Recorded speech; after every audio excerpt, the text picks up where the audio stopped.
కానీ వీళ్ళు మా చేసిన స్కామ్లు ఎక్కడ బయటపడతాయో అని చెప్పేసి, ఎక్కడ ప్రజలకు సమాధానం చెప్పాల్సి వస్తుందో అని చెప్పేసి వీళ్ళు రాకోకుండా ఉన్నాము. కేవలం ఆ సమాధానం చెప్పవలసి వస్తుందని చెప్పేసి మాకు ప్రతిపక్ష హోదా ఇవ్వాలని చెప్పేసి తప్పించుకోవడం జరుగుతూ ఉంది.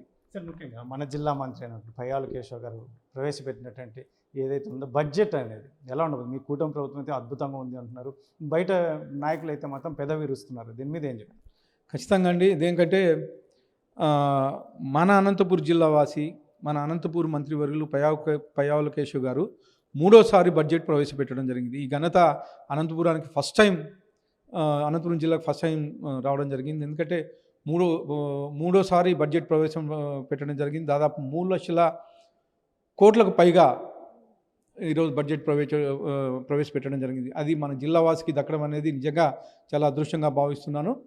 అలాగే ముఖ్యంగా మన జిల్లావాసి మంత్రివర్యులు పయ్యావుల కేశవ్ గారు రైతుల పక్షపాతి, రైతు కుటుంబం నుంచి వచ్చినాడు కాబట్టి దాదాపు వ్యవసాయ శాఖకి దాదాపు 55,000 కోట్లకు పైగా కేటాయించడం జరిగింది. అలాగే అన్ని రకాలుగా అంటే రాయలసీమ వెనుకబడిన జిల్లా, హార్టికల్చర్కి సపరేట్ ఒక ఫండ్ పెట్టడం అనేది ఈసారి చాలా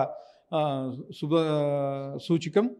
అలాగే ముఖ్యంగా హార్టికల్చరు, తర్వాత డ్రిప్ ఇరిగేషన్, ఇలాంటి వాటికి అనంతపురం కోసం సపరేట్